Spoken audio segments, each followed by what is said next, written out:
evening, everyone. Welcome back once again to Vicious Rants. And of course, I am your host, your YouTube messiah, and often imitator, never duplicator, superstar Team Vicious. And we're going to go over this week's show. Raw was in Louisville, Kentucky. And you know, there are so many different Jim Cornette jokes that I could make right now about the fact that Raw was in Louisville, Kentucky. But, you know, we're on a budget and we have time constraints, so I can't. Before we do, though, big news need to talk about. It happened over the course of last week. Friday or Saturday, I believe, one or the other. I'm not particularly sure of the day, but there were WWE, they did a lot of cuts. You know, and some of the names I was relatively surprised on, some I wasn't. Most notably, the ones that I was shocked on that they cut were Mia Yim, Keith Lee, Karrion Kross, Scarlett, and Nia Jax. Nia, more than anything, kind of surprised me, and not in a big, oh my god, I'm such a huge fan, why'd they let her go kind of way, more so because of the, well, look at the fucking family she's in kind of way. Like that. But I'm always, maybe it's because I can be very much so overly optimistic on a lot of shit, but here's my thing. Anytime I ever read anyone gets released or fired or whatever, however you want to put it, it's not the end of the world. We've all been fired from a job at any point in time, whether we're talking about wrestling or, you know, flipping burgers at McDonald's. Does it suck when we get the news you're fired? Yes. Does that mean it's the end of the world for you? No. After you get over that momentary bit of sadness, you know what you do? You pick yourself up and you say, I'm going to go out there and I'm going to go and whoop some motherfucking ass. And in this case with wrestling, man, this is perfect opportunity because you go out there, you go and you show. You wanted to fire me? Motherfuckers, you want to fire me? Okay, I'm going to go out there and show them why. I'm going to go out there and show you why you shouldn't have. You want a good example on that? Look at Drew McIntyre. He was Vince McMahon's personal chosen one. Only one and only time Vince ever said he was his personal chosen one. Never before, most likely never again, was christened that, then got tossed into the shitter, made a part of 3MB, and then got fired. What did he do after that? He went out, remade himself, got super jacked, rebuilt himself from the floor up, became a world champion, and then WWE crawled to him on their knees, begging him to come back. Honest to goodness, I see that happening with so many of the people that they have let go. And not only that, here's also the other thing, and this is, I'm not saying this in an insultive way to the wrestlers or their company, even though I could fucking do that all day long, but I'm not gonna do that. This is more so a knock at the fans. Everyone that wanted to go and bitch and whine and complain and say, oh, they got too many people, they don't have enough TV time to put this and this and this and this on. Well, you know what, motherfuckers? Guess what? For all your bitching and whining about having over hundreds and hundreds and hundreds of wrestlers, but only 10 or 20 to 30 writers and only so much TV time, what the fuck did you think was going to happen eventually? You know? They had to fucking do something. It's not like Vince could go and say, you know what, god damn it, we're gonna do a show every day of the week. We're gonna have Raw on Monday, NXT on Tuesday. We're gonna do another show on Wednesday. Fuck the Dynamite bullshit. And then we're gonna do Thursday. And then we'll have SmackDown on Friday. Ha ha! God damn, that's clever. No, not like that. Maybe in Vince McMahon's mind he could see something like that happening. Maybe in some crazy alternate reality where Vince McMahon became a fucking TV god from the Monday Night Wars that happened, but no, not in this reality, pal. So yeah, does it suck that some talent got released? Yes. I'm hoping for the best because a lot of these guys and gals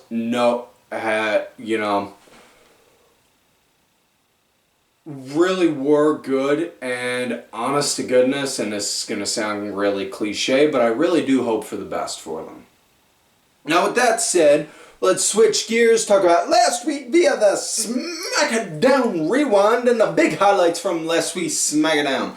Well, Roman Reigns and the family started out the show. Roman talking about, I took last week off. You know, when you whoop Brock Lesnar's ass as hard as I did, you earned yourself a little downtime. So I was on a private island. I was walking around the beach buck-ass naked. My wife was all sorts of happy on that. Stop the brakes right there, because right then and there, the second Roman said that, all the fangirls on Twitter blew up. Both literally and metaphorically. And I can't really argue because, Lord knows, this may come as a shock to some of you, but I can be a bit of a hound dog. Yes, I know that can be a bit of a shock to some of you out there. But yes, I can be a bit of a hound dog and tend to ogle certain women. And I may or may not have paid the price for it once or twice or more, but that's neither here nor there. After Roman got done talking about on how he was living it up on that island, he then asked the wise man, what happened last week while I was gone? Paul, very hesitant and very scared to answer. Then we got the answer. The New Day beat the Usos. And Roman did not like that one bit. No sorry. So he wants that rectified. He wants that taken care of. New Day comes out. That we get a short little exchange of words between the two, and then King Woods suggests Woods versus one Jimmy Uso later in the night, and if Woods wins, Jimmy has to bend the knee to the King. Roman accepts on his behalf.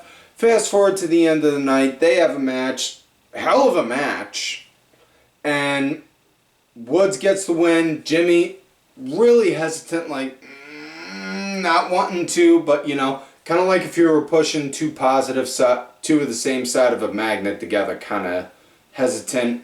And then Roman, wham, surprise out of nowhere.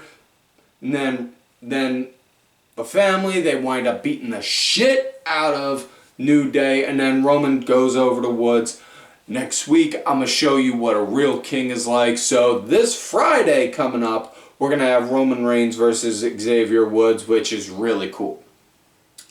Other big highlights from SmackDown. Naomi won against Shayna Baszler. Naomi got the win, however, Sonya Deville came out, reversed the decision, and then Shayna Baszler got the win instead.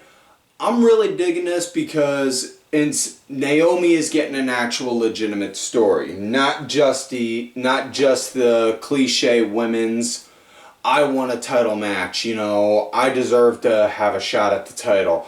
I'm this good, let me show you. Kind. No, this is a actual story. So, yeah. All for that. Other big highlights from SmackDown. The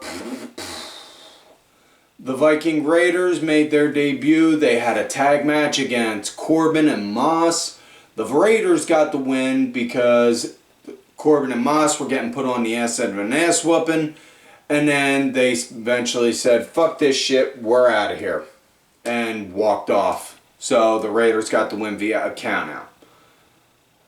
Other than that, really not much else going on. Now we're at the point where we're building up for Survivor Series, which is 2 weeks away. And honestly, I'm a lot happier with their doing the build up now, 2 weeks away, as opposed to like 4 weeks of now all of a sudden we care about which brand is better kind of thing. No, I'm good with the short term in this sense.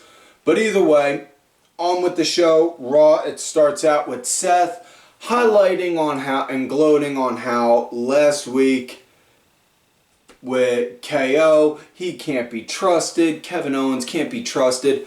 You know, this, that, and the other kind of shit. And then, yeah. So then, big brouhaha between Owens and Rollins. So, and then Owens eventually trying to appeal to Big E, saying, listen, I know I'm not the most trustworthy, I know I haven't been the most trustworthy guy in here, but you're one of the few people whose opinion I do care on in this place. I wasn't trying to do anything. I didn't know Seth was going to go and do a cheap shot at you. And then we saw Owens try to appeal to Ray to say, you trust me, Ray. Ray would kind of brushed him off. And then he tried to appeal to R-Truth, given R-Truth is one of the veterans. And yeah, trying to get, and I'm saying this in a very nice, positive way because I'm speaking in regards to R-Truth's character. Trying to get sense out of R-Truth is trying to, well, that's pretty much trying to convince a block of cheese it's not cheese. Yeah. Either way, we'll get to later on with Kevin Owens, with him and Seth have a match later at the night. So either way, first match of the night, it's an eight-man match.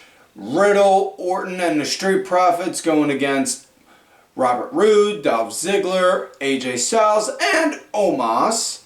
And nice little bit of back and forth at the start. Kind of dug it. Riddle was the punching bag leading into the post break. Randy got the hot tag in, started cleaning up house, took out everyone, and had a really nice epic stare down with Omos. And all I could think is, holy shit, if we could build this right, we could have this starting now and build all the way into Mania. Randy Orton versus Omos.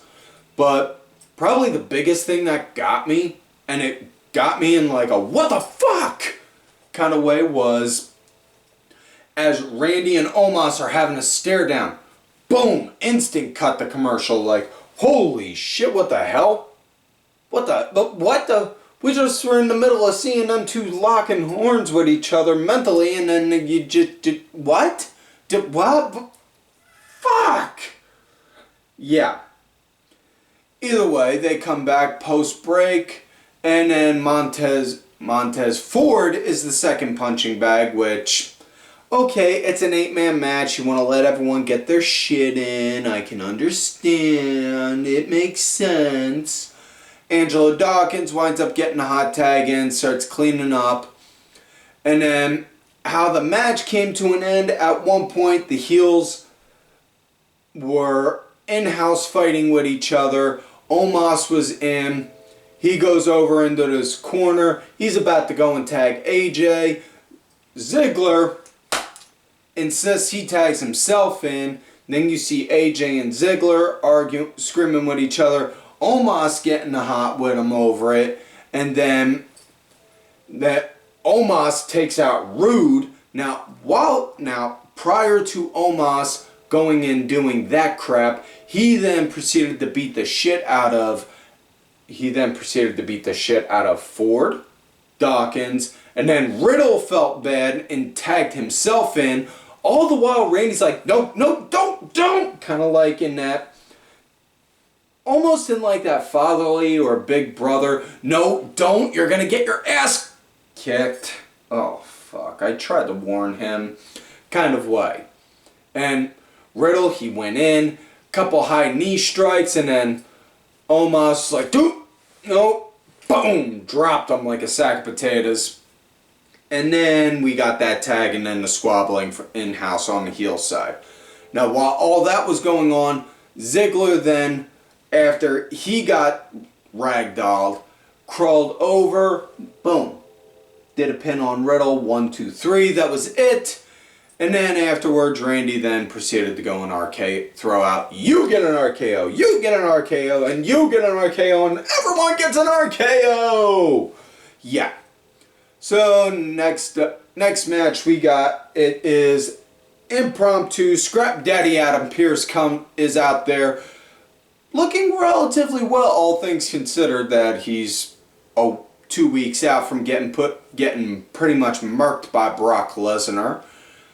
Talking about on how with Survivor Series coming up, they're looking at brand supremacy, wanting to see on how it's going to be, and highlighting on how last year Raw was fully dominant, and chain is only as strong as its weakest link. I'm paraphrasing this part. Chain's only as strong as his weakest link, and then he turns to Dom. You are not necessarily well experienced, so you are our weakest link, and you will be on the Survivor Series team if you win this match coming up against Bobby Lashley. Yeah. MVP was back with him, so the boys are back, which is good. But, yeah. You're putting Bobby Lashley against Dominik Mysterio, man. This was a nomino Patri, Filii Spiritus Sancti, my child. You are about to die. And Bobby straight up did. He was like a cat toying with a mouse that he caught. Like, yeah. Bobby straight up killed Dominik. Got him in the hurt lock, full Nelson hurt lock. So, Dom, you're out. Bobby, you're in. And yeah, so Bobby Lashley's now on the Team Raw side. So yeah. Now I'm trying to remember everyone that's on Team Raw. I believe Bobby Lashley, Rey Mysterio, and unfortunately I can't remember the rest of the team. The rest of the team, the names, they're drawing a blank. I didn't prep for that, unfortunately. Next up, we got Reggie Joy going against Drake Maverick Joy in a 24/7 title match. Joy? Question mark. Yeah. Not really a big fan of Reggie because, honestly, I don't see any actual wrestling out of him. All I see is a bunch of flip-flop. And I'm not saying that to sound like like a cranky old-timer. God damn, I don't like that high-flying flippity-floppity bullshit. No, I mean, like, dude, no, seriously.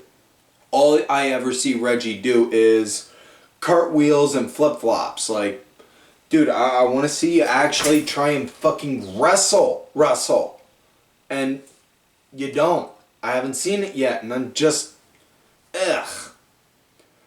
Either way, Drake Maverick got the win for the 24/7 title, which was all well and good, and then Akira Tozawa got a quick roll-up win on him, which was cool, and then Corey Graves wound up doing it out of nowhere, which was okay, and then Byron Saxton did it on Corey, which was, what the hell is going on? And then Drake Maverick again, and then Reggie.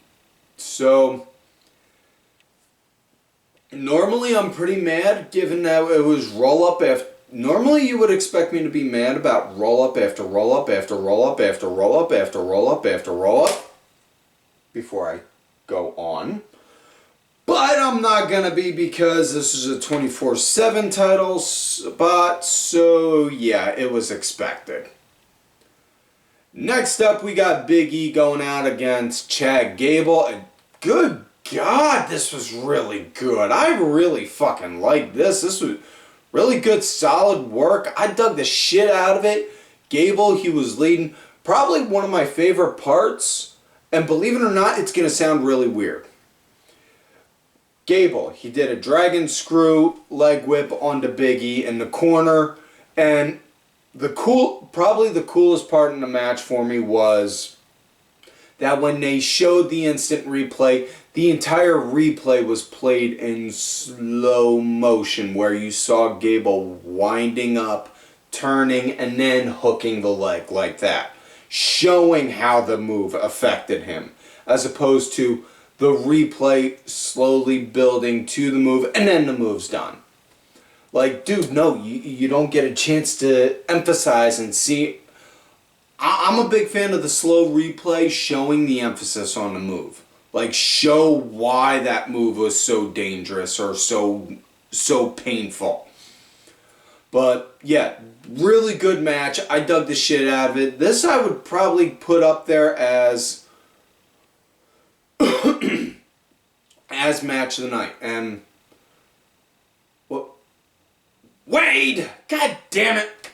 Wade rearranged the listing on the card. This Big E match actually happened before the 24/7 title match. God damn it, Wade. Either way, as far as the match went, I fucking like this. Big E got the win, doing a quick Uranagi out of nowhere and then hitting a big ending, 1, 2, 3. And then had a little bit of a stare down with Otis, and all I'm thinking is, we get Big E versus Otis, man. We get meat slapping meat action here. So, after the Big E thing, then we had the 24/7 thing, yeah, blah, blah, blah, blah. Then we got the MILF, Becky Lynch, coming out doing ringside commentary for a fatal 5-way women's match to determine #1 contender for the Raw women's title. And this, this fatal 5-way actually has all of the women's Survivor Series team, and I know that specifically because they emphasized that in the backstage segment, where they showed the Raw women's Survivor Series team on one side and 5 other girls on the other side. Or not 5, like 3 other girls on the other side. They had Doudrop, Nikki Ash, and Dana Brooke. Yeah. Moving forward, this match, it had Bianca Belair, Carmella. Already just starting to need the heart pills already. And I'm Liv Morgan at Zelina Vega and Rhea Ripley, and yeah, heart pills and the cardiologist on standby already.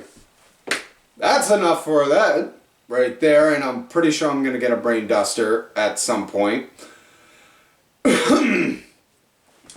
So, as far as the match went, the huge, giant brawl brouhaha before the bell even rang. Big brawl happened, they cut the commercial, they come back, all the girls are back, are all stopped fighting, bell rings, we get it on, and yeah. Early on at the start, you see Liv, she was being taken out of the match, and you saw Rhea and Bianca teaming up against Zelina and Carmella, and maybe it's just me, but I kind of felt like it was laid it on a little thick between the backstage segment, emphasizing on how Liv felt like she deserved a title shot, and on how commentary kept, between Becky consistently trash talking Liv more than the other girls, and just, it felt kind of like, are you guys just wanting to give away this or what? But as far as the match went, it was good. I dug this shit out of it. It was a good match. It It was a fatal 5-way, so you know it's going to be a giant clusterfuck. Everyone's going to wind up having a few minutes with each other. I dug it. It was good. Liv Morgan got the win, doing a crucifix pin on the Carmella. And on how that came to be, it was Bianca wound up hitting the KOD on the Zelina Vega. She went to go for the pin. 1, 2. Doudrop pulled Bianca out and then started clubbing at her over the little backstage squabbling that they've had, which, alright, cool. We're building up a new story between these two. And then Mella went to go for the pin on Zelina, and then Liv capitalized by doing a crucifix roll-up. So, not only do they lay it on a little thick, like I said about Liv, they also have her do the least amount in ring, and then have her get a win through a fucking roll-up. Yeah. Going from needing the heart pills for good reasons to needing them for not to get fuck. Fuck. Hate fucking roll-ups. Yeah. So now we come to the main event of the night. Seth Rollins, Kevin Owens, Big E sitting ringside. Not on commentary, but just sitting ringside watching. Yes. Before I get into that match, I want to emphasize real quick. Funny note, Nick made... What? Yeah. Funny note in regards to the women's match that made me chuckle a little was after Liv won, her and Becky had an epic stare down on top of the table, and all I could think is, you know, the last time I saw two women staring each other down like this on top of a table was at a buddy of mine's bachelor party, and dollars were being thrown at that table over it. I'd go into further detail, but I'm not allowed to. Court order. Either way, Seth Rollins, Kevin Owens, Big E ringside. Now, before the match started, Seth, he got the mic. Whoa. Hey, Big E. Listen, man, I gotta level with you. I gotta level with you. It was all planned all along. Me and KO, we had that planned out a couple weeks in advance. I would take you out and then he'd get the win. We had this laid out. Seth being Seth, stirring the pot, stirring shit up, fucking loving it. You know, Seth, he's very much so understands the whole. He gets it. You know, you gotta have your character be able to go from being happy, silly to super serious to being a bastard to being an asshole. Whatever you gotta have it be. And you know, very much so in the same way, Edge could. Or you know, quite possibly the best example, good God, the human fucking living embodiment of having a wrestler with range. Fucking Kurt Angle. Kurt Angle was the best out of that, hands down. But, yeah. Seth mentioning all that. Then Kevin Owens comes out, starts beating the shit out of him. Seth then tucks tail, runs out so that way, like, whoa, cool his ass down before I get in that ring so we can have this match. Then they proceed to have the match, and Owens just starts tearing into Seth something fierce, like a fucking bat out of hell, man. You know? Now, post-break, Seth, he was leading the pace. It was a decent match, you know? I dug it. And quite possibly the biggest thing that was impressed me more than anything, Big E sitting ringside, having a look on his face like, interesting. Like Big E's facial expressions, looking at it like, okay, I'm taking mental notes on this and this. I dug the shit out of that. Now, Seth got the win via a countout, and this came to be because They were brawling outside, and then they eventually got near E. Big E didn't interfere or go in any kind of way, but Seth got in, and Owens, he was just a step or two behind Seth, bumped into Big E, couldn't make it in time. So Seth got the win. Seth gloating, doing his thing, gloating over the fact that he won. Owens fucking snapped over it because, god damn it, I've been trying to be nice. I've been trying to be civil. Nobody wants to give me a fucking chance, so you know what? Fuck you guys. And then proceeds to go and beat the ungodly shit out of Big E over all of this shit. And just, yeah, he goes to town, completely destroys him. My guess next week we're going to wind up getting a match between them two. So, yeah, that is it for this week's show, folks. So, please don't forget to like the video, subscribe to the channel, go back, watch some of the other episodes when you can. Thank you to my executive producer for the show, Ollie Ray Ben. Make sure y'all make sure y'all like his music. Make sure y'all check out his music, I should say. Details are down below. It's out there on iTunes, Spotify, SoundCloud, YouTube, all that good shit. Also, thank you to contributive show LFC Lingerie Fighting Championship. There are a little bit of wrestling, a little bit of MMA, and a whole lot of attractive women wearing a little bit of nothing. Also, folks, make sure y'all look for me on the Twitter at Tim Vicious. And make sure y'all check out these cool ass cats right here on that Twitter. Kenny Killer DSB_IV, Diabolica RA, Sergeant Curry Pants, and Dubs in your face. And folks, like I always tell y'all, you love me great, you hate me. Fuck you.